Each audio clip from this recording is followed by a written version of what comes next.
Mr. Scott Goodwin.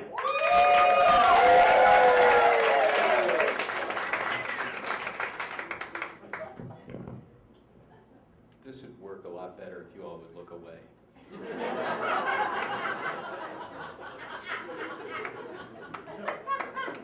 Now, actually, I love seeing all the drinks out there. I come from a long line of alcoholics. My grandfather was an alcoholic, my dad was an alcoholic, my brother was an alcoholic. I'm such a disappointment to my family. They always sit around, if only Scotty applied himself more. My dad used to drive around with a drink on the dashboard of his car. Never spilled a drop. No cup holder, no coaster. Those are for wimps. Never spilled a drop until the accident. After that, he installed a couple of dashboard Jesuses. Turns out some of the family thought he had turned super religious. No, he just liked the way their little outstretched arms cradled his glass. I tried my best to join the family tradition. Went to LSU, which is a big party school. Went to Mardi Gras every year. I just didn't have the stick-to-itiveness to follow through.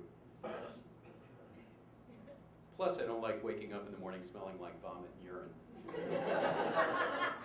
Especially someone else's. When I was in high school, my older brother came home one night with a bucket of beer. I know what you're thinking. Bucket with ice, a bunch of long necks? No. It was a 5-gallon plastic bucket filled with beer. See, he worked in a restaurant, and one night after closing, he finds this old bucket that they kept grease from the stove in.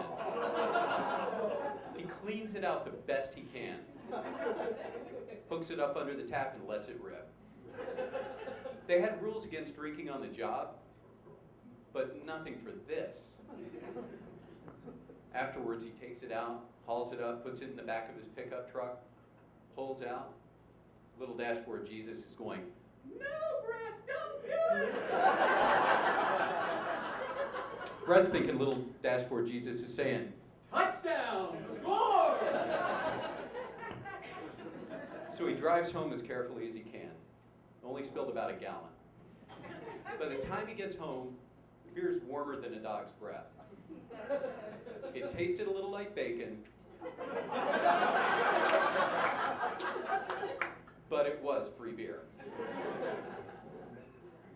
My brother's always cooking up schemes that get him into trouble. The last time he went to jail, or as we call it, his second bedroom, he'd cooked up a scheme to re-rent rental cars. These are the kind of things that only an addict can dream up.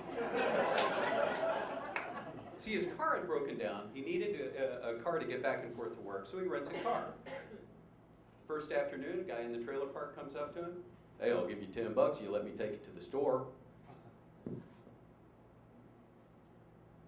And a business was born. End of that week, he calls me up bragging.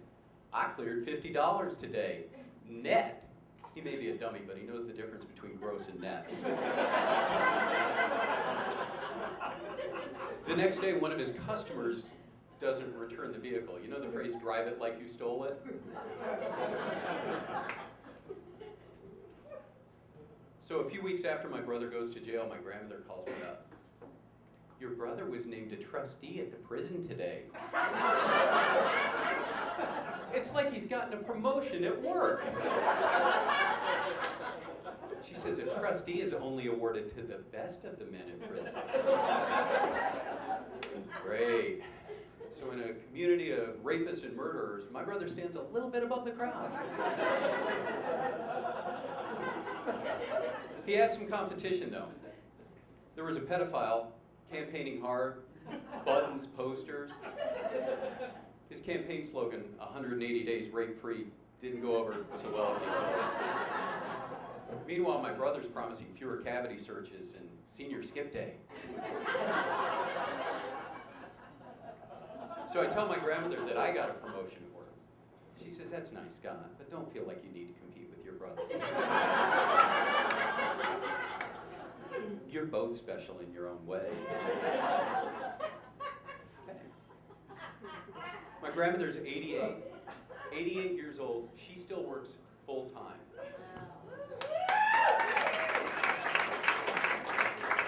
She needs the money to pay for her addiction. Little ceramic figurines. I don't know what it is with old people and their collections. Elvis plates from the Franklin Mint, little spoons with state capitals on them, medications that expired years ago. Anyway, so I took my grandmother to, oh, actually, you know what? Let me go back. See, I just had the brain part that everybody else has had tonight. Only this one's my own, and I have this special memory to last me forever. So my grandmother, with all her little ceramic figurines, she turns to me and she says, "I know how much you like these things. I'm going to leave them to you in my will." Good thing. I was afraid I was going to have to fight it out with my Aunt Karen for a ceramic angel with bug eyes kissing a puppy. Unless that thing's got a key to a safe deposit box taped to the bottom, it's in the ground faster than Grandma.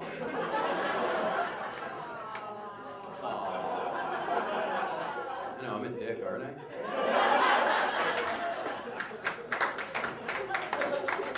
So last week I